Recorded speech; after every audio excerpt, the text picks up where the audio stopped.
जय श्री कृष्ण। अध्याय 1। धृतराष्ट्र उवाच।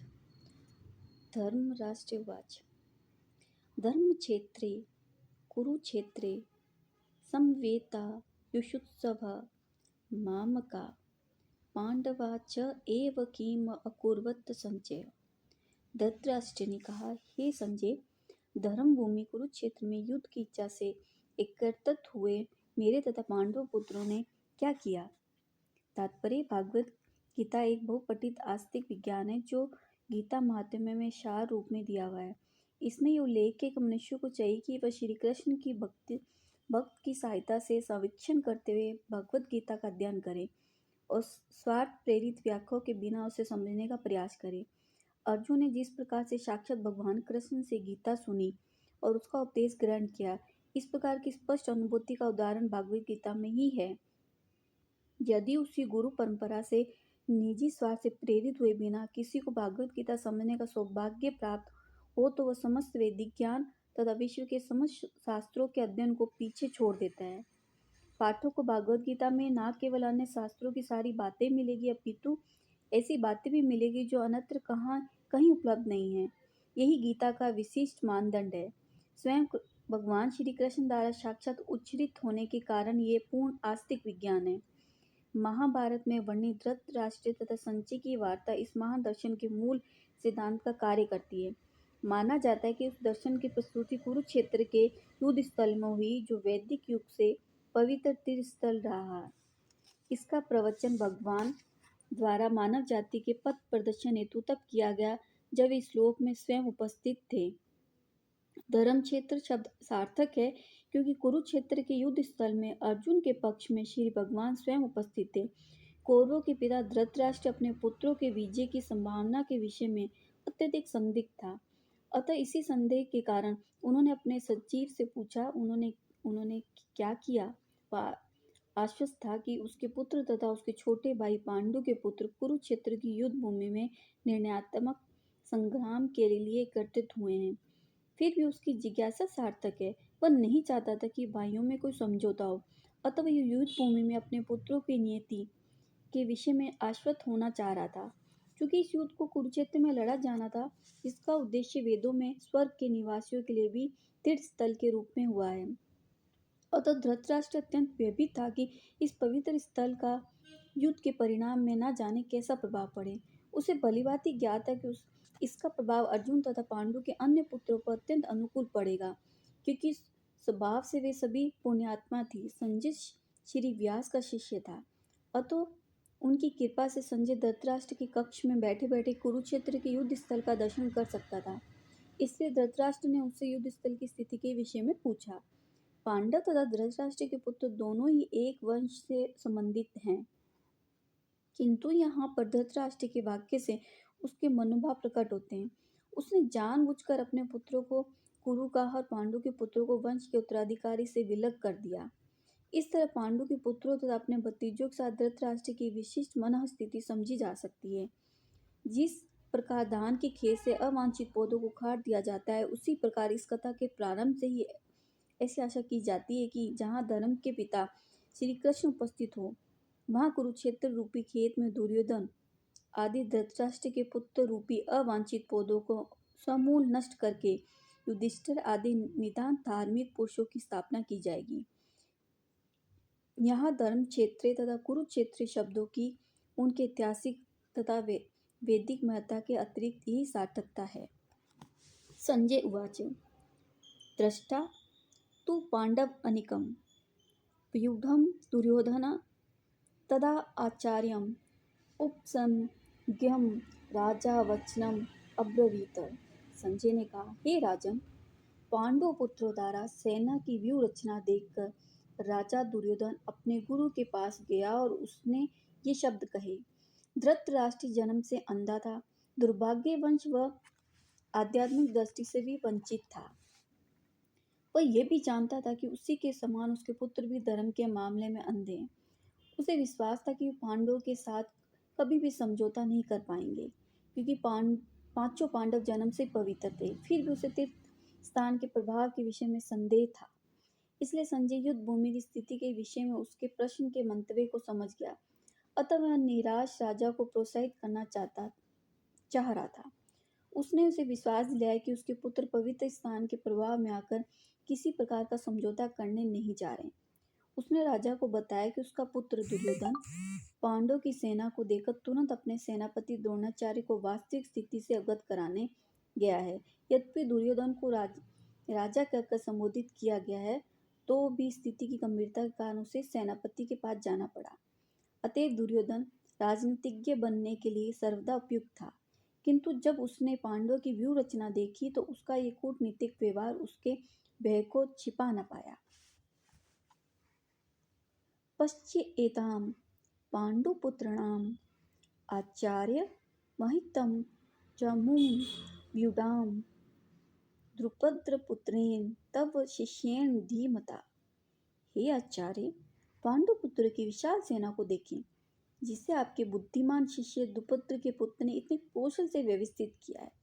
परम राजनीतिज्ञ दुर्योधन महान ब्राह्मण सेनापति द्रोणाचार्य के दोषों को इंगित करना चाहता था। अर्जुन की पत्नी द्रौपदी के पिता राजा द्रुपद के साथ द्रोणाचार्य का कुछ राजनीतिक झगड़ा था। इस झगड़े के फलस्वरूप द्रुपद ने एक महान यज्ञ संपन्न किया, जिससे उसे एक ऐसा पुत्र प्राप्त होने का वरदान मिला जो द्रोणाचार्य का वध कर सके। द्रोणाचार्य इसे भलीभांति जानता था, किंतु जब द्रुपद का पुत्र धृष्टद्युम्न युद्ध शिक्षा के लिए उसको सौंपा गया तो द्रोणाचार्य को उसे अपने सारे सैनिक रथ प्रदान करने में कोई झिझक नहीं हुई। अब धृष्टद्युम्न कुरुक्षेत्र की युद्ध भूमि में पांडवों के पक्ष ले रहा था और उसने द्रोणाचार्य से जो भी कला सीखी थी उसी के आधार पर उसने ये भी रचना की थी। दुर्योधन ने द्रोणाचार्य की इस दुर्बलता की ओर अंकित किया, जिससे वे युद्ध में सजग गए और समझौता ना करें।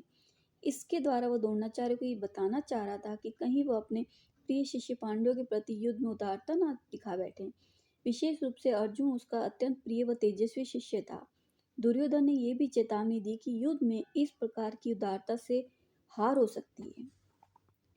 अत्र श्रूरा महाइषु आशा भीम अर्जुन समायुधि युयुधान विराट च द्रुपद च महारथ।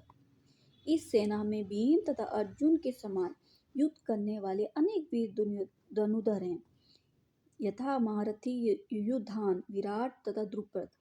तात्पर्य, यद्यपि युद्ध कला में द्रोणाचार्य की महान शक्ति के समक्ष धृष्टद्युम्न महत्वपूर्ण बाधक नहीं था, किंतु ऐसे अनेक योद्धा थे जिनसे भय था। दुर्योधन इन्हें विजय पक्ष में अत्यंत बाधक बताता है, क्योंकि इनसे प्रत्येक योद्धा भीम तथा अर्जुन के समान दुर्जय था। उसे भीम तथा अर्जुन के बल का ज्ञान था, इसलिए वह अन्यों की तुलना इन दोनों से करता था। दृष्टकेतुः चेकितान काशीराज च वीर्यवान पुरुश्चित् कुंतीभोज च शैब्य च नर पुंगव।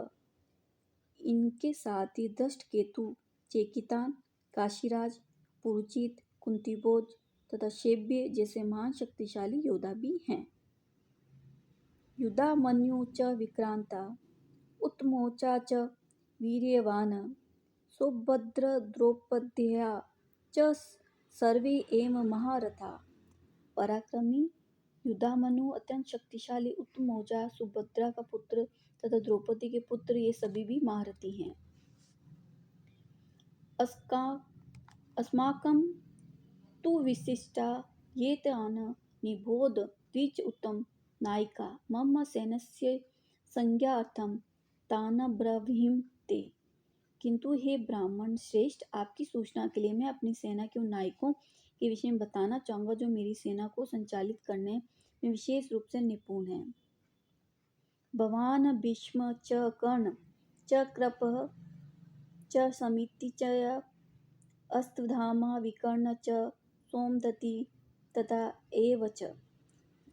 मेरी सेना में स्वयं आप, भीष्म, कर्ण, कृपाचार्य, अश्वत्थामा, विकर्ण, सोमदत्त का पुत्र भूरिश्रवा आदि हैं, जो युद्ध में सदैव विजयी रहे हैं।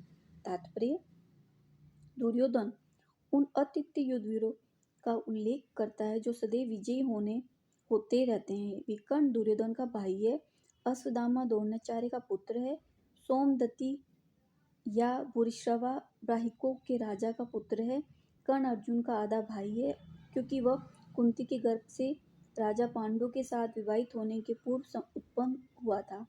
कृपाचार्य की जुड़वा बहन द्रोणाचार्य को ब्याही थी। अन्य च बहवः शूरा मत अर्थे त्यक्त जीविताः नानाशस्त्रप्रहरणा सर्वे युद्ध विशारदाः। ऐसे अन्य अनेक वीर भी हैं जो मेरे लिए अपना जीवन त्याग करने के लिए उद्गत है। वे विविध प्रकार के हथियारों से सुसज्जित और युद्ध विद्या में निपुण हैं। तात्पर्य: जहाँ तक अन्यों का यथा जयद्रथ, कृतवर्मा और शल्य का संबंध है, वे सब दुर्योधन के लिए अपने प्राणों की आहुति देने के लिए तैयार रहते थे। दूसरे शब्दों में ये पूर्व निश्चित है कि वे अब पापी दुर्योधन के दल में सम्मिलित होने के कारण कुरुक्षेत्र के युद्ध में मारे जाएंगे। निसंदेह अपने मित्रों की संयुक्त शक्ति के कारण दुर्योधन अपनी विजय के प्रति आश्वस्त था। अप्रियातम तत् अस्कामम बलम भीष्म अभिरक्षितम पर्यातम तु इदम एतशाम बलम भीम अभिरक्षितम। हमारी शक्ति अपरिमेय है और हम सब पितामह द्वारा बलिभांति संरक्षित हैं, जबकि पांडवों की शक्ति भीम द्वारा बलिभांति संरक्षित होकर भी सीमित है। तात्पर्य: यहाँ पर दुर्योधन ने तुलनात्मक शक्ति का अनुमान प्रस्तुत किया है। वह सोचता है कि अत्यंत अनुभवी सेनानायक भीम पितामह के द्वारा विशेष रूप से संरक्षित होने के कारण उसकी सशस्त्र सेनाओं की शक्ति अपरिमेय है। दूसरी ओर पांडवों की सेनाएं सीमित है, क्योंकि उनकी सुरक्षा एक कम अनुभवी नायक भीम द्वारा की जा रही है, जो भीम की तुलना में नगण्य है। दुर्योधन सदैव भीम से ईर्ष्या करता था, क्योंकि वह जानता था कि यदि उसकी मृत्यु कभी हुई तो वो भीम के द्वारा होगी, किंतु साथ ही उसे दृढ़ विश्वास था कि भीम की उपस्थिति में उसकी विजय निश्चित है, क्योंकि भीम कहीं अधिक उत्कृष्ट सेनापति व युद्ध में विजयी होगा। यही उसका दृढ़ निश्चय था। अयनेषु च सर्वेषु यथा भागम अवस्थिता भीष्म एव अभिरक्षतु भवतः सर्वे एव ही। अतएव सैन्य व्यूह में अपने अपने मोर्चों पर खड़े रहकर आप सभी भीष्म पितामह को पूरी सहायता दें। भीष्म पितामह के शौर्य की प्रशंसा करने के बाद दुर्योधन ने सोचा कि कहीं अन्य योद्धा यह ना समझ ले कि उन्हें कम महत्व दिया जा रहा है। अतः दुर्योधन ने अपने सहज कूटनीतिज्ञ ढंग से स्थिति संभालने के उद्देश्य से उपयुक्त शब्द कहे। उसने बलपूर्वक कहा, भीष्म देव निसंदेह महानतम योद्धा है, किंतु अब वे वृद्ध हो चुके हैं।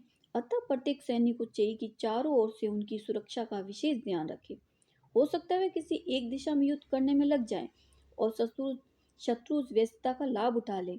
अतः यह आवश्यक कि अन्य योद्धा मोर्चों पर अपनी अपनी स्थिति पर अडिग रहें और शत्रु को व्यूह न तोड़ने दें। दुर्योधन को पूर्ण विश्वास था कि कुरुओं की विजय भीष्म देव की उपस्थिति पर निर्भर है। उसे युद्ध में भीष्म देव व द्रोणाचार्य के पूर्ण सहयोग की आशा थी, क्योंकि वह अच्छी तरह से जानता था कि इन दोनों ने उस समय एक शब्द भी नहीं कहा जब अर्जुन की पत्नी द्रौपदी को असहाय अवस्था में भरी सभा में नग्न किया जा रहा था। जब उसने उनसे न्याय की भीख मांगी थी, वह जानते हुए भी कि इन दोनों सेनापतियों के मन में पांडवों के लिए स्नेह था। दुर्योधन को आशा थी कि वे इस स्नेह को उसी तरह त्याग देंगे जिस तरह उन्होंने द्रुत क्रीड़ा के अवसर पर किया था। तस्य सजन्य हर्षमं कुरु वृद्ध पितामह सियनादमं विनग उच्चे सखम दत्यमो प्रतापवान। तब कुरुवंश के वयोवृद्ध परम प्रतापी वृद्ध पितामह ने सिंह गर्जना की सी ध्वनि करने वाले अपने शंख को उच्च स्वर से बजाया, जिससे दुर्योधन को हर्ष हुआ। तात्पर्य: कुरुवंश के वयोवृद्ध पितामह अपने पौत्र दुर्योधन का मनोभाव जान गए थे। उसके प्रति अपनी स्वाभाविक दया वंश उन्होंने उसे प्रसन्न करने के लिए अत्यंत ही उच्च स्वर में अपना शंख बजाया, जो उनकी सिंह के समान स्थिति के अनुरूप था। अप्रत्यक्ष रूप से शंख के द्वारा प्रतीकात्मक ढंग से उन्होंने अपने हताश पौत्र दुर्योधन को बता दिया कि उन्हें युद्ध में विजय की आशा नहीं, क्योंकि दूसरे पक्ष में साक्षात भगवान श्री कृष्ण हैं। फिर भी युद्ध का मार्गदर्शन करना उनका कर्तव्य था और इस संबंध में वे कोई कसर नहीं रखेंगे। ततः शंखा च वीर्य च पर्णम आनक गोमुखा सहसा एव अभिहंत शब्द तुमुल अभवत। तत्पश्चात शंख नगाड़े बिगुल तुरही सिंह सहसा एक साथ बज उठे। वह संवेद स्वर अत्यंत ही कोलापूर्ण था। ततः श्वेतते हे युक्ते महति स्यनन्दे स्थितो माधव पांडव च एव दिव्यो शंखो प्रद्युम्नत। दूसरी ओर ये श्वेत श्वेत घोड़ों द्वारा खींचे जाने वाले विषाद रथ पासीन कृष्ण तथा अर्जुन ने अपने अपने दिव्य शंख बजाए। तात्पर्य: भीष्म देव द्वारा बजाए गए शंख की तुलना में कृष्ण तथा अर्जुन के शंखों को दिव्य कहा गया है। दिव्य शंखों के नाद से ये सूचित हो रहा था कि दूसरे पक्ष की विजय की कोई आशा नहीं थी, क्योंकि कृष्ण पांडवों के पक्ष में थे। जेस्तु पांडुपुत्राण येषणाम पक्षे जनार्दन। जय सदा पांडु के पुत्रों जैसी जैसु की होती है, क्योंकि भगवान कृष्ण उनके साथ है, और जहाँ जहाँ भगवान विद्यमान है वहीं वहीं लक्ष्मी भी रहती है, क्योंकि वे अपने पति के बिना नहीं रह सकती। अतः जैसा कि विष्णु तथा कृष्ण के संग द्वारा उत्पन्न दिव्य ध्वनि से सूचित हो रहा था, विजय और श्री दोनों की अर्जुन की प्रतीक्षा कर रही थी। इसके अतिरिक्त जिस रथ में दोनों मित्र आसीन थे वह अर्जुन को अग्नि देवता द्वारा प्रदत्त था। इससे सूचित हो रहा था कि तीनों लोकों में जहाँ कहीं भी ये जाएगा वह विजय निश्चित है। पाश्चन्यम हर्षिक दे दत्तम धनम जय पौंड्रम दम्यो महाशंखम भीम कर्मा वृक उदर। भगवान कृष्ण ने अपना पांचजन्य शंख बजाया, अर्जुन ने देवदत्त शंख तथा अति भोजी व अति मानवीय कार्य करने वाले भीम ने पौंड्र नामक भयंकर शंख बजाया। तात्पर्य: इस श्लोक में भगवान कृष्ण को हर्षिकेश कहा गया है, क्योंकि वे ही समस्त इंद्रियों के स्वामी, सारे जीव उनके वित्रांश है। अतः जीवों की इंद्रियों भी उनकी इंद्रियों के अंश है। चूंकि निर्विशेषवादी जीवों की इंद्रियों का कारण बताने में असमर्थ हैं, इसलिए वे जीवों को इंद्रिय रहित निर्विशेष कहने के लिए उत्सुक रहते हैं। भगवान समस्त जीवों के हृदय में स्थित होकर उनकी इंद्रियों का निर्देशन करते हैं, किंतु वे इस तरह निर्देशन करते हैं कि जीव उनकी शरण ग्रहण कर ले, और विशुद्ध भक्ति की इंद्रियों का तो वो प्रत्यक्ष निर्देशन करते हैं। यहाँ कुरुक्षेत्र की युद्ध भूमि में भगवान कृष्ण अर्जुन की दिव्य इंद्रियों का निर्देशन करते हैं, इसलिए उनको हर्षिकेश कहा गया है। भगवान के विविध कार्य के अनुसार उनके भिन्न भिन्न नाम है। उदाहरणार्थ, इनका एक नाम मधुसूदन है, क्योंकि उन्होंने मधु नाम के असुर को मारा था। वे गोवों तथा इंद्रियों को आनंद देने के कारण गोविंद कहलाते हैं। वसुदेव के पुत्र होने का उनका नाम वासुदेव है। देवकी को माता रूप में स्वीकार करने का उनका नाम देवकी नंदन है। वृंदावन में यशोदा के साथ बाल लीलाएं करने के कारण वे यशोदा नंदन है। अपने मित्र अर्जुन का सारथी बनने के कारण पार्थ सारथी है। इसी प्रकार उनका एक नाम हर्षिकेश है, क्योंकि उन्होंने कुरुक्षेत्र के युद्ध स्थल में अर्जुन का निर्देशन किया। इस श्लोक में अर्जुन को धनंजय कहा गया, क्योंकि जब उनके बड़े भाई को विभिन्न यज्ञ संपन्न करने के लिए धन की आवश्यकता हुई तो उसे प्राप्त करने में उन्होंने सहायता की थी। इसी प्रकार भीम वृकोदर कहलाते हैं, क्योंकि जैसे वे अधिक खाते हैं उसी प्रकार वे अति मानवीय कार्य करने वाले हैं, जैसे हिडिंबासुर का वध। अतः पांडवों के पक्ष में श्री कृष्ण इत्यादि विभिन्न व्यक्तियों द्वारा विशेष प्रकार के शंखों का बजाया जाना युद्ध करने वाले सैनिकों के लिए अत्यंत प्रेरणाप्रद था। विपक्ष में ऐसा कुछ नहीं था, ना तो परम निर्देशक भगवान कृष्ण थे, ना ही भाग्य का देवी श्री थी। अतः युद्ध में उनकी पराजय पूर्व निश्चित थी। शंखों की ध्वनि मानो ये संदेश दे रही थी। अनंत विजयम राजा कुंती पुत्र युधिष्ठिर निकुल सदेव च सुघोष मणिपुष्पो काश्यप च परम इषु आश शिखंडी च महारथ दृष्टद्युम्न विराट च सात्यकी च अपराजिता दुप्रद्र द्रौपद्याय च सर्वस्य पृथ्वीपते सौभद्रे च महाबाहु शंखान द्रद्युम्नः पृथक पृथक।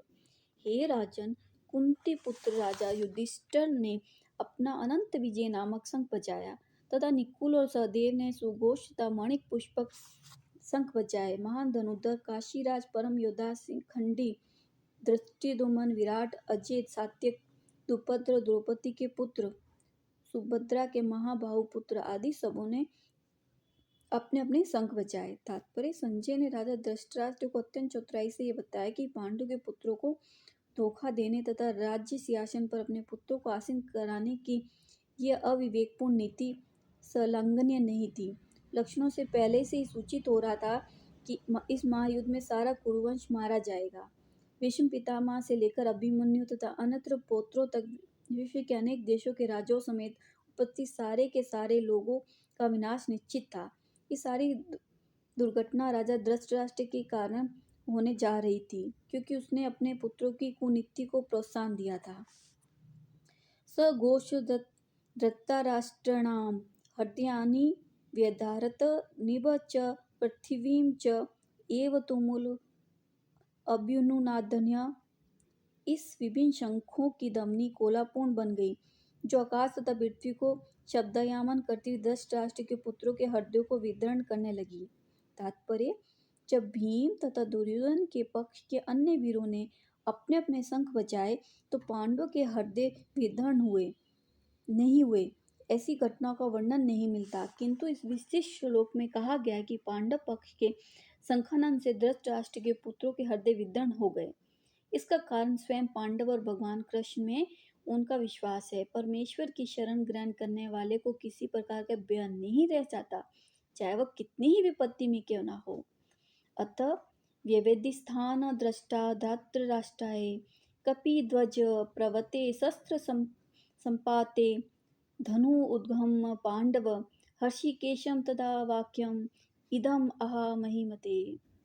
उस समय हनुमान से अंकित ध्वजा लगे रथ पर आसीन पांडुपुत्र अर्जुन अपना धनुष उठाकर तीर चलाने के लिए उद्यत हुए। हे राजन, धृतराष्ट्र के पुत्रों को व्यूह में खड़ा देखकर अर्जुन ने श्री कृष्ण से वचन कहे। तात्पर्य: युद्ध प्रारंभ होने ही वाला था। उपयुक्त कथा से ज्ञात होता है कि पांडवों की सेना की अप्रत्याशित व्यवस्था से धृतराष्ट्र के पुत्र बहुत कुछ निरुत्साहित थे, क्योंकि युद्ध भूमि में पांडवों का निर्देशन भगवान कृष्ण के आदेशानुसार हो रहा था। अर्जुन की ध्वजा का हनुमान का चिन्ह भी विजय का सूचक है, क्योंकि हनुमान ने रावण युद्ध में राम की सहायता की थी, जिससे राम विजय हुए थे। इस समय अर्जुन की सहायता के लिए उनके रथ पर राम तथा हनुमान दोनों उपस्थित थे। भगवान कृष्ण साक्षात राम है। जहाँ भी राम रहते हैं वहाँ उनका नित्य सेवक हनुमान होता है। अतः उनकी नित्य संगनी वैभव की देवी सीता उपस्थित रहती है। अतः अर्जुन के लिए किसी भी शत्रु से भय का कोई कारण नहीं था। इससे भी अधिक इंद्रियों के स्वामी भगवान कृष्ण निर्देश देने के लिए साक्षात उपस्थित थे। इस प्रकार अर्जुन को युद्ध करने के मामले में सारा सत्य परामर्श प्राप्त था। ऐसी स्थिति में उनकी व्यवस्था भगवान ने अपने शाश्वत भक्त के लिए की थी। निश्चित विजय के लक्षण स्पष्ट थे। अर्जुन उवाच: सैन्यो अभयो मध्यरथम स्थापय मे अच्युत यावत् एतान् निरक्ष्य अहं योद्धेषु कामना अवस्थितान् के मया स योद्धव्यम् अस्मिन् रणसमुद्यमे। अर्जुन ने कहा, हे अच्युते, कृपा करके मेरा रथ दोनों सेनाओं के बीच ले चलें, जिससे मैं यहाँ उपस्थित युद्ध की अभिलाषा रखने वालों को शास्त्रों की इस महान परीक्षा में जिनसे मुझे संघर्ष करना है उन्हें देख सकूं। तात्पर्य: यद्यपि श्री कृष्ण साक्षात भगवान कृष्ण ने, किंतु हेतु की कृपावश अपने मित्र की सेवा में लगे हुए थे। वे अपने भक्तों पर स्नेह दिखाने में कभी नहीं चूकते। इसलिए अर्जुन ने उन्हें अच्युत कहा। सारथी रूप में उन्हें अर्जुन की आज्ञा का पालन करना था। उन्होंने इसमें कोई संकोच नहीं किया। अतः उन्हें अच्युत्य कह कर संबोधित किया गया। यद्यपि उन्होंने अपने भक्त की सारथी पद स्वीकार किया था, किंतु इससे उनकी परम स्थिति अक्षुण्ण बनी रही। प्रत्येक परिस्थिति में वे इंद्रियों के स्वामी श्री भगवान हर्षिकेश हैं। भगवान तथा उनके सेवक का संबंध अत्यंत मधुर व दिव्य होता है। सेवक स्वामी की सेवा करने के लिए सदैव उद्यत रहता है और भगवान भी भक्त की कुछ न कुछ सेवा करने की कोशिश में रहते हैं। वे इसमें विशेष आनंद का अनुभव करते हैं। वे स्वयं आज्ञादाता ना बने, अपितु उनके शुद्ध भक्त उन्हें आज्ञा दें। क्योंकि वे स्वामी हैं, अतः सभी लोग उनके आज्ञा पालक हैं और उनके ऊपर उनको आज्ञा देने वाला कोई नहीं है। किंतु जब वे देखते हैं कि उनका शुद्ध भक्त आज्ञा दे रहा है तो उन्हें दिव्य आनंद मिलता है। यद्यपि वे समस्त परिस्थितियों में अच्युत रहने वाले हैं। भगवान का शुद्ध भक्त होने के कारण अर्जुन को अपने बंधु बांधवों से युद्ध करने की तनिक भी इच्छा नहीं थी, किंतु दुर्योधन द्वारा शांतिपूर्ण समझौता न करके हठ धर्मिता व उतारू होने के कारण उसे युद्ध भूमि में आना पड़ा। अतः वह इस जानने के लिए अत्यंत उत्सुक था कि युद्ध भूमि कौन कौन से अग्रणी व्यक्ति उपस्थित है। यद्यपि युद्ध भूमि में शांति प्रयासों का कोई प्रश्न नहीं उठता, तो भी वह उन्हें फिर से देखना चाह रहा था और ये देखना चाह रहा था कि वे इसे अवांछित युद्ध पर किस हद तक तुले हुए हैं। योत्स्यमान अवेक्ष्य अहम एते अत्र समागता धृतराष्ट्रस्य दुर्भुते युधे प्रिय चिकीर्षणा। मुझे उन लोगों को देखने दीजिए जो यहाँ पर धृतराष्ट्र के दुबुद्धि पुत्र दुर्योधन को प्रसन्न करने की इच्छा से लड़ने के लिए आए हुए हैं। तात्पर्य सर्वविदिता कि दुर्योधन अपने पिता धृतराष्ट्र को साठ गांठ से पापपूर्ण योजनाएं बनाकर पांडवों के राज्य को हड़पना चाहता था। अतः जिन समस्त लोगों ने दुर्योधन का पक्ष ग्रहण किया था, वे उसी के समान धर्मा रहे होंगे। अर्जुन युद्ध प्रारंभ होने से पूर्व तो ये जान ही लेना चाहता था कि कौन कौन से लोग आए हुए हैं, किंतु उनके समक्ष समझौता का प्रस्ताव रखने की उसकी कोई योजना नहीं थी। ये भी तथ्य था कि वह उनकी शक्ति का, जिसका उसे सामना करना था, अनुमान लगाने की दृष्टि से उन्हें देखना चाह रहा था। यद्यपि उसे अपनी विजय का विश्वास था, क्योंकि कृष्ण उसके बगल में विराजमान थे। संजय उवाच एवं उक्त हर्षिकेश गुडाकेशने भारतसैन्यो उभयो मध्ये स्थापयित्वा रथ उत्तमम्। संजय ने कहा, हे भरतवंशी, अर्जुन द्वारा इस प्रकार संबोधित किए जाने पर भगवान कृष्ण ने दोनों दलों के बीच में उस उत्तम रथ को लाकर खड़ा कर दिया। तात्पर्य इस श्लोक में अर्जुन को गुड़ाकेश कहा गया है। गुड़ाका का अर्थ है नींद, और जो नींद को जीत लेता है वह है गुड़ाकेश। नींद का अर्थ अज्ञान भी है। अतः अर्जुन ने कृष्ण की मित्रता के कारण नींद तथा अज्ञान दोनों पर विजय प्राप्त की थी। कृष्ण के भक्त के रूप में कृष्ण को क्षण भर भी नहीं भुला पाया, क्योंकि भक्त का स्वभाव ही ऐसा होता है। यहाँ तक कि चलते अथवा सोते हुए भी कृष्ण के नाम रूप गुणों लीलाओं के चिंतन से भक्त कभी मुक्त नहीं रह सकता। अतः कृष्ण का भक्त उनका निरंतर चिंतन करते हुए नित्य अज्ञान दोनों को जीत सकता है। इसी को कृष्ण भावनामृत व समाधि कहते हैं। प्रत्येक जीव की इंद्रियों तथा मन के निर्देशक अर्थात ऋषिकेश के रूप में कृष्ण अर्जुन के मतवे को समझ गए कि वह क्यों सेनाओं के मध्य में रथ को खड़ा करवाना चाहता है। अतः उन्होंने वैसा ही किया और फिर वे इस प्रकार बोले, भीष्म द्रोण प्रमुख सर्वेषां च महिषिताम् उवाच पार्थ पश्य एतान् संवेतान् कुरून् इति। भीम द्रोण विश्व भर के अन्य समस्त राजाओं के सामने भगवान ने कहा, हे पार्थ, यहाँ पर एकत्रित सारे कुरुओं को देखो।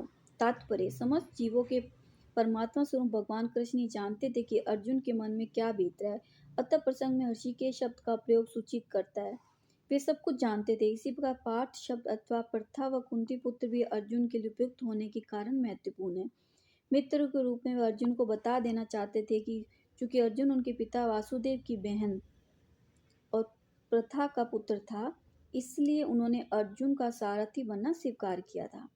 किंतु जब उन्होंने अर्जुन से कुरुओं को देखो कहा, तो इससे उनका क्या अभिप्राय था? क्या अर्जुन वहीं पर रुककर युद्ध करना नहीं चाहता था? कृष्ण को अपनी भुआ प्रथा के पुत्र से कभी भी ऐसी आशा नहीं थी। इसी प्रकार से कृष्ण ने अपने मित्र की मनस्थिति की पूर्व सूचना पर्यावंश दी। तत्र अपश्यत स्थान पार्थ पितरन् अथ पितामहान् आचार्यान् मातुलान् भ्रातॄन् पुत्रान् पौत्रान् सखीन् तथा शूरान् सुहृद च एव सैन्यो उभयो अपि। अर्जुन ने वहां पर दोनों पक्षों की सेनाओं के मध्य में अपने चाचा, ताओं, पितामहों, गुरुओं, मामाओं, भाइयों, पुत्रों, पौत्रों, मित्रों, ससुरों और शुभचिंतकों को भी देखा। तात्पर्य अर्जुन युद्धभूमि में अपने सभी संबंधियों को देख सका।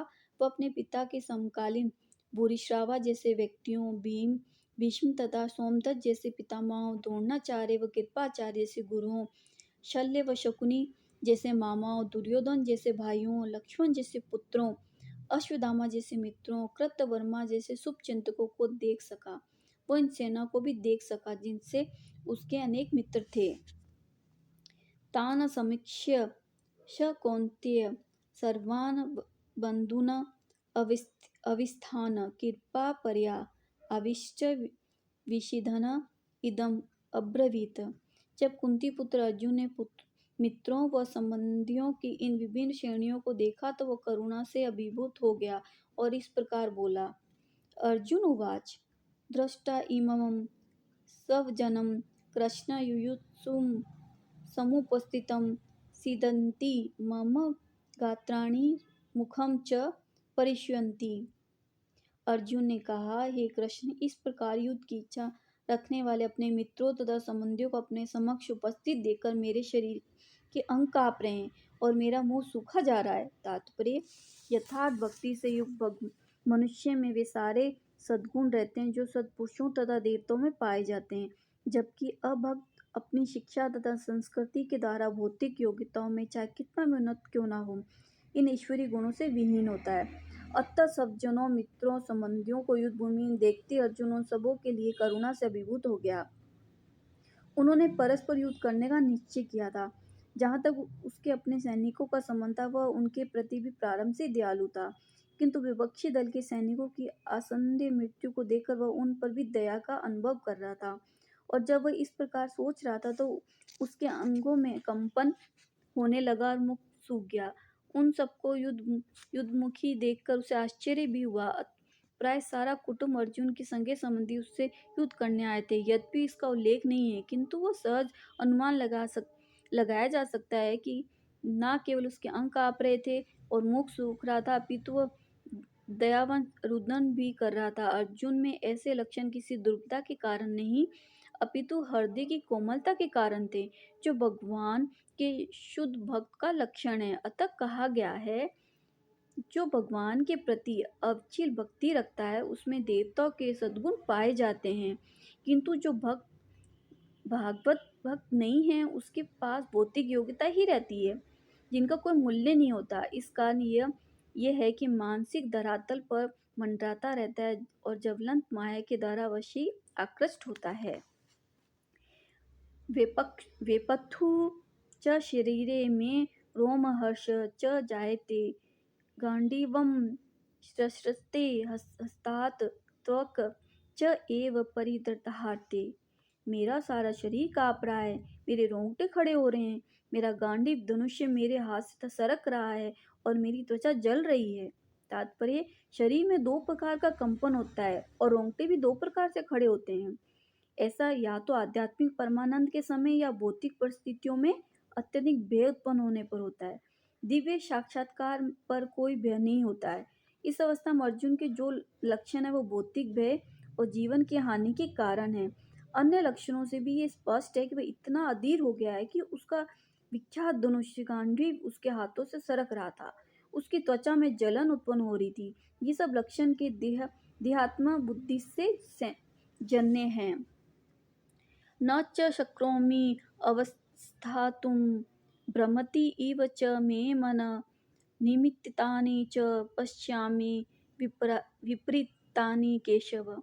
मैं यहाँ अब और अधिक खड़ा रहने में असमर्थ हूँ। मैं अपने को भूल रहा हूँ और मेरा सिर चकरा रहा है। हे कृष्ण, मुझे तो केवल अमंगल के कारण दिख रहे हैं। तात्पर्य, अपने अधैर्य के कारण अर्जुन युद्ध भूमि में खड़ा रहने में असमर्थ था और अपने मन की इस दुर्बलता के कारण उसे आत्मविस्मृति हो रही थी। भौतिक वस्तुओं के प्रति अत्यधिक आसक्ति के कारण मनुष्य ऐसी मोहमयी स्थिति में पड़ जाता है। ऐसा बेहद तथा मानसिक असंतुलन उन व्यक्तियों में उत्पन्न होता है जो भौतिक परिस्थितियों से ग्रस्त होते हैं। अर्जुन को युद्ध भूमि में केवल दुखमय पराजय की प्रतीत हो रही थी। वह शत्रु पर विजय पाकर भी सुखी नहीं होगा। निमित्तानि विपरीतानि शब्द महत्वपूर्ण है। जब मनुष्य को अपनी आशाओं में केवल निराशा दिखती है तो वो सोचता है, मैं ऐसा क्यों हूँ। प्रत्येक प्राणी अपने में तथा अपने स्वार्थ में रुचि रखता है। किसी की भी परमात्मा में रुचि नहीं होती। कृष्ण की इच्छा से अर्जुन अपने स्वार्थ के प्रति अज्ञान दिख रहा है। मनुष्य का वास्तविक स्वार्थ तो विष्णु या कृष्ण में निहित है। बुद्धिजीवी इसे भूल जाता है, इसलिए उसे भौतिक कष्ट उठाने पड़ते हैं। अर्जुन ने सोचा उसकी विजय केवल उसके शोक का कारण बन सकती है। न च श्रेय अनुपश्यामि हत्वा स्वजनम हावेन कांक्षे विजयम कृष्ण न च राज्यम सुखानि च। हे कृष्ण, इस युद्ध में अपने ही परिजनों का वध करने से ना तो मुझे कोई अच्छाई दिखती है और ना ही इसमें किसी प्रकार की विजय, राज्य या सुख की इच्छा रखता हूँ। तात्पर्य ये जाने बिना कि मनुष्य का तात्पर्य ये जाने बिना कि मनुष्य का स्वार्थ विष्णु में है और सारे बुद्धिजीवी शारीरिक संबंधों के प्रति सोच कर आकर्षित होते हैं, वे ऐसी परिस्थितियों में प्रसन्न रहेंगे। ऐसी देहात्मा बुद्धि के कारण वे भौतिक सुख के कारणों को भी भूल जाते हैं। अर्जुन तो क्षत्रिय का नैतिक धर्म भी भूल गया था। कहा जाता है कि दो प्रकार के मनुष्य परम शक्तिशाली तथा जाज्वल्यमान सूर्यमंडल में प्रवेश करने के लिए योग्य होते हैं।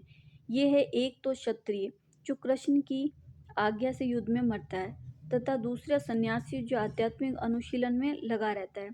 अर्जुन अपने शत्रु को भी मारने से विमुख हो रहा है। अपने संबंधियों की बात तो छोड़ दें, वो सोचता है कि सब जनों को मारने से उसे जीवन में सुख नहीं मिलेगा, अतः वह लड़ने के लिए इच्छुक नहीं है। इस प्रकार की भूख ना लगने पर कोई भोजन बनाने को तैयार नहीं होता। उसने तो वन जाने का निश्चय कर लिया, जहाँ पर एकांत में निराशपूर्ण जीवन काट सके। किंतु क्षत्रिय होने के नाते उसे अपनी जीवन निर्वाह के लिए राज्य चाहिए, क्योंकि क्षत्रिय कोई अन्य कार्य नहीं कर सकता। किंतु अर्जुन के पास राज्य कहाँ है? उसके लिए तो राज्य प्राप्त करने का एकमात्र अवसर है कि वह अपने बंधु बांधवों से लड़कर अपने पिता के राज्य का उत्तराधिकार प्राप्त करे, जिसे वह करना नहीं चाह रहा है। इसलिए वह अपने को जंगल में एकांतवास करके निराशा का एकांत जीवन बिताने की योग्य समझता है। किम न राज्येन गोविंद किम भोगे जीवितेन वा शेषणाम अर्थकांडिशितं न राज्यं भोगा सुखानि च ते इमे अवस्थिता युधे प्राणां त्यक्त्वा धनानि च आचार्य पितृपुत्रा तथा एव च पितामहा मातुलः शिशुरः पौत्रश्याला सम्बन्धी तथा एतान् न तुम इच्छामि धृत अपि मधुसूदन अपि त्रैलोक्यं राज्यस्य हेतु किं नु मही कृते नित्य धृतराष्ट्रान् न का प्रीतिः स्यात् जनार्दन। हे गोविंद, हमें राज्य सुख तथा इस जीवन से क्या लाभ, क्योंकि जिन सारे लोगों के लिए हम उन्हें चाहते हैं वह इस युद्ध में खड़े हैं। हे मधुसूदन, जब गुरुजन, पितृगण, पुत्रगण, पितामह, मामा, ससुर, पौत्रगण, साले तथा अन्य सारे संबंधी अपना अपना धन और प्राण देने के लिए तत्पर हैं और मेरे समक्ष खड़े हैं, और फिर भी मैं इन सबको क्यों मारना चाहूँगा, भले वे मुझे क्यों ना मार डालें। हे जीवों के पालक, मैं इन सब से लड़ने को तैयार नहीं, भले ही बदले में मुझे तीनों लोग क्यों ना मिलते हों। इस पृथ्वी की तो बात ही छोड़ दो, भला धृतराष्ट्र के पुत्रों को मारकर हमें कौन सी प्रसन्नता मिलेगी। तात्पर्य, अर्जुन ने भगवान कृष्ण को गोविंद कहकर संबोधित किया, क्योंकि वे गोव इंद्रियों का समस्त प्रसन्नता के विषय हैं। इस विशेष शब्द का प्रयोग करके अर्जुन संकेत करता है कि कृष्ण ये समझे कि अर्जुन की इंद्रियों कैसे तृप्त होगी, किंतु गोविंद सारी हमारी इंद्रियों से तुष्ट करने के लिए नहीं है। और हाँ, यदि हम गोविंद की इंद्रियों को तुष्ट करने का प्रयास करते तो हमारी इंद्रिय स्वतः तुष्ट होती है। भौतिक सृष्टि से प्रत्येक व्यक्ति अपनी इंद्रियों को तुष्ट करना चाहता है और चाहता है कि ईश्वर उसके आज्ञा पालक की तरह काम करें, किंतु ईश्वर उनकी तृप्ति वहीं तक करते हैं जितने की वे पात्र होते हैं, उस हद तक नहीं जितना वे चाहते हैं। किंतु जब कोई इसके विपरीत मार्ग ग्रहण करता है, अतः जब वह अपनी इंद्रियों की तृप्ति की चिंता ना करके गोविंद की इंद्रियों की तुष्टि करने का प्रयास करता है, तो गोविंद की कृपा से जीव की सारी इच्छा पूर्ण होती है। यहाँ पर जातीय कुटुंबियों के प्रति अर्जुन का प्रगाढ़ स्नेह आंशिक रूप से सबके प्रति उसकी स्वाभाविक करुणा के कारण है, अतः वह युद्ध करने के लिए तैयार नहीं है। हर व्यक्ति अपने वैभव का प्रदर्शन अपने मित्रों और परिजनों के समक्ष करना चाहता है, किंतु अर्जुन को यह भय है कि उसके सारे मित्र और परिजन युद्ध भूमि में मारे जाएंगे और वह विजय के पश्चात उनके साथ अपने वैभव का प्रयोग नहीं कर सकेगा। भौतिक जीवन का ये सामान्य लेखा जोखा है, किंतु आध्यात्मिक जीवन इसमें सर्वदा भिन्न होता है, जो कि भगवान की इच्छाओं की पूर्ति करना चाहता है। अतः भगवत इच्छा होने पर वह भगवान की सेवा के लिए सारे ऐश्वर्य स्वीकार कर सकता है, किंतु यदि भगवत इच्छा ना हो तो वह ऐसा एक पैसा भी ग्रहण नहीं करता है। अर्जुन अपने संबंधियों को मारना नहीं चाह रहा था। यदि उनको मारने की आवश्यकता हो तो अर्जुन की इच्छा थी कि कृष्ण स्वयं उनका वध करे। इस समय उसे ये पता नहीं था कि कृष्ण उन सबको युद्धभूमि में आने की पूर्व ही मार चुके हैं और अब उसे निमित्त मात्र बनना है। इसका उद्घाटन अगले अध्यायों में होगा। भगवान का असली भक्त होने के कारण अर्जुन अपने अत्याचारी बंधुओं बांधवों से प्रतिशोध नहीं लेना चाहता था, किंतु ये तो भगवान की योजना थी, सबका वध हो। भगवत दुष्टों से प्रतिशोध नहीं लेना चाहते थे, किंतु भगवान दुष्टों द्वारा भक्त के उत्पीड़न को सहन नहीं कर पाते। भगवान किसी व्यक्ति को अपनी इच्छाओं से क्षमा कर सकते हैं, किंतु यदि कोई उनके भक्तों को हानि पहुंचाता है तो उसे क्षमा नहीं करते। इसलिए भगवान इन दुराचारियों का वध करने के लिए उद्गत थे, यद्यपि अर्जुन उन्हें क्षमा करना चाहता था। पापम एव आश्रिते अश्यान हत्वा एतान् आत्यात्ययेन तस्मात् न हर्या वयं हन्तुं धृतराष्ट्रान् बान्धवान् स्वजनं हि कथं तत् हत्वा सुखिनः श्याम माधव। यदि हम ऐसे आतिथ्यों का वध करते तो हम पर पाप चढ़ेगा, अतः ये उचित नहीं होगा हम धृतराष्ट्र के पुत्रों तथा उनके मित्रों का वध करें।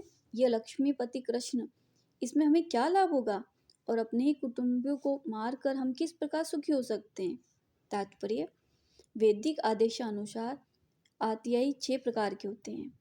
विष देने वाला, घर में अग्नि लगाने वाला, घातक हथियार से आक्रमण करने वाला, धन लूटने वाला, दूसरों को भूमि हड़पने वाला और पराई स्त्री का अपहरण करने वाला। ऐसे आतताइयों का तुरंत वध कर देना चाहिए, क्योंकि उनके वध से कोई पाप नहीं लगता।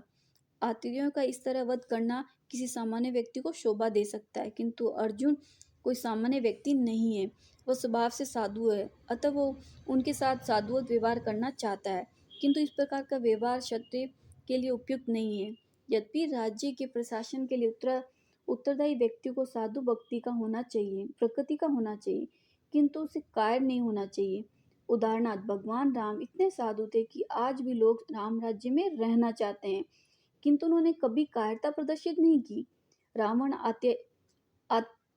आत्यदायी था, क्योंकि वो राम की पत्नी सीता का अपहरण करके ले गया था, किंतु राम ने उसे ऐसा पाठ पढ़ाया जो विश्व इतिहास में बेजोड़ है। अर्जुन के प्रसंग में विशिष्ट प्रकार की आतिथ्यों से भेंट होती है। यह उसके निजी पितामह, आचार्य, मित्र, पुत्र, पौत्र इत्यादि। इसलिए अर्जुन ने विचार किया कि उनके प्रति वह सामान्य आतिथ्यों जैसा कटु व्यवहार ना करे। इसके अतिरिक्त साधु पुरुषों को तो क्षमा करने की सलाह दी जाती है। साधु पुरुषों के लिए ऐसे आदेश किसी राजनीति के आपातकाल से अधिक महत्व रखते हैं। इसलिए अर्जुन ने विचार किया कि राजनीति के कारणों से सब जनों का वध करने की अपेक्षा धर्म तथा सदाचार की दृष्टि से उन्हें क्षमा कर देना श्रेयकर होगा। अतः क्षणिक शारीरिक सुख के लिए वह इस तरह की वध करना लाभप्रद नहीं होगा। अतः जब सारा राज्य तथा उससे प्राप्त सुखी स्थायी नहीं है, तो फिर अपने सब जनों को मारकर अपने ही जीवन तथा शाश्वत मुक्ति को संकट में क्यों डाले। अर्जुन द्वारा कृष्ण को माधव तथा लक्ष्मीपति के रूप में संबोधित करना भी सार्थक है। वह लक्ष्मीपति कृष्ण को ये बताना चाह रहा था कि वह ऐसा काम करने के लिए प्रेरित ना करे जिससे अनिष्ट हो, किंतु कृष्ण कभी भी किसी का अनिष्ट नहीं चाहते, भक्तों का तो कदापि नहीं।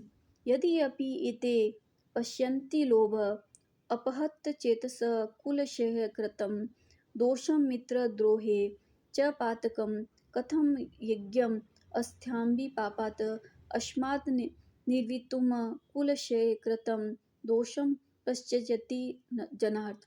हे जनार्दन, यद्यपि लोभ से अभिभूत चित्त वाले ये लोग अपने परिवार को मारने तथा अपने मित्रों से द्रोह करने में कोई दोष नहीं देखते, किंतु हम लोग तो परिवार के विनिष्ट करने में अपराध देख सकते हैं। ऐसे पाप कर्मों में क्यों प्रवृत्त हो।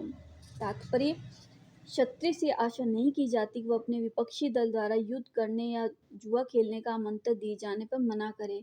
ऐसी अनिवार्यता में अर्जुन लड़ने से नकारा नहीं सकता, क्योंकि उसको दुर्योधन के दल ने ललकारा था। इस प्रसंग में अर्जुन ने विचार किया कि हो सकता है कि दूसरा पक्ष इस ललकार के परिणामों के प्रति अनभिज्ञ हो, किंतु अर्जुन को तो दुष्परिणाम दिखाई पड़ रहे थे, अतः वो इस ललकार को स्वीकार नहीं कर सकता। यदि परिणाम अच्छा हो तो कर्तव्य वस्तु पालनीय है, किंतु यदि परिणाम ही विपरीत हो तो हम उसके लिए बाध्य नहीं होते।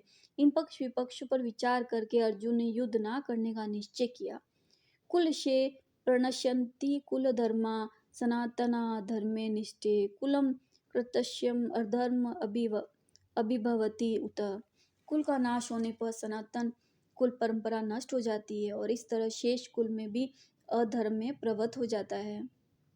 तात्पर्य: वर्णाश्रम अवस्था में धार्मिक परंपराओं के अनेक नियम हैं, जिनकी सहायता से परिवार के सदस्य ठीक से उन्नति करके आध्यात्मिक मूल्यों की उपलब्धि कर सकते हैं। परिवार में जन्म से लेकर मृत्यु तक सारे संस्कारों के लिए वे वयोवृद्ध लोग उत्तरदायी होते हैं, किंतु इन वयोवृद्धों की मृत्यु के पश्चात संस्कार संबंधी पारिवारिक परंपराएं रुक जाती है और परिवार के तो तरुण सदस्य बचे रहते हैं।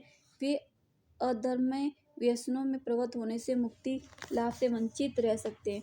अतः किसी भी कारणवश परिवार के वयोवृद्धों का वध नहीं होना चाहिए।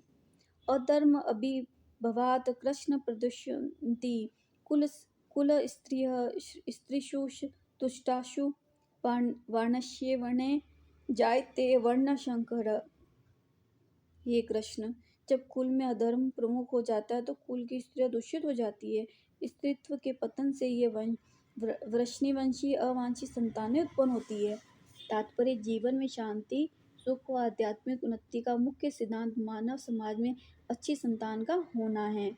वर्णाश्रम धर्म के नियम इस प्रकार बनाए गए थे कि राज्य तथा जाति की आध्यात्मिक उन्नति के लिए समाज में अच्छी संतान उत्पन्न हो। ऐसी संतान समाज में स्त्री के सतीत्व और उसकी निष्ठा पर निर्भर करती है। जिस प्रकार बालक सरलता से कुमार्गामी बन जाते हैं, उसी प्रकार स्त्रियां भी पतनोन्मुखी होती है। अतः बालकों तथा स्त्री दोनों को भी समाज के वयोवृद्धों का संरक्षण आवश्यक है। स्त्रियां विभिन्न धार्मिक प्रथाओं से संलग्न रहने पर व्यभिचारिणी नहीं होगी। चाणक्य पंडित के अनुसार सामान्यतः स्त्रियां अधिक बुद्धिमान नहीं होती, अतः वे विश्वसनीय नहीं हैं, इसलिए उन्हें विविध कुल परंपराओं में व्यस्त रहना चाहिए। इस तरह उनके सतीत्व तथा अनुरक्ति से ऐसी संतान जन्मेगी जो वर्णाश्रम धर्म में भाग लेने योग्य होगी। ऐसे वर्णाश्रम धर्म के विनाश से स्वाभाविक है कि स्त्रियां स्वतंत्रतापूर्वक पुरुषों से मिल सकेगी और व्यभिचार को प्रश्रय मिलेगा। इससे अवांछित संतानें उत्पन्न होगी। निठल्ले लोग भी समाज में व्यभिचार को प्रेरित करते हैं, अतः इस अवांछित बच्चों की बाढ़ आ जाती है, जिससे मानव जाति पर युद्ध और महामारी का संकट आ जाता है। शंकर नरकाय एव कुल घनानं कुलस्य च पताति पितर हि ऐषाणं लुप्तं पिंड उत क्रिया। अवांछित संतानों की वृद्धि से नीचे परिवार के लिए तथा पारिवारिक परंपरा को विनष्ट करने वालों के लिए नारकीय जीवन उत्पन्न होता है। ऐसे पतित कुलों के पूरे पुरखे गिर जाते हैं, क्योंकि वह जल व पिंड दान देने की क्रिया समाप्त हो जाती है। तात्पर्य: सकाम कर्म के विविध विधानों के अनुसार कुल के पितरों को समय समय पर जल व पिंडदान दिया जाना चाहिए।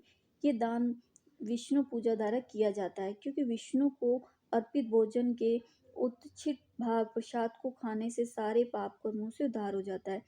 कभी कभी पितरगण विविध प्रकार के पाप कर्मों से ग्रस्त होते हैं और कभी कभी उनमें से कुछ को स्थूल शरीर प्राप्त न हो सकने के कारण उन्हें प्रेतों के रूप में सूक्ष्म शरीर धारण करने के लिए बाध्य होना पड़ता है। अतः जब वंशजों द्वारा पितरों को बचा प्रसाद अर्पित किया जाता है तो उनका प्रेतयोनि व अन्य प्रकार के दुखमय जीवन से उद्धार होता है। पितरों को इस तरह की सहायता से पहुंचाना कुल परंपरा है। जो लोग भक्ति का जीवन यापन नहीं करते, उन्हें ये अनुष्ठान करने होते हैं।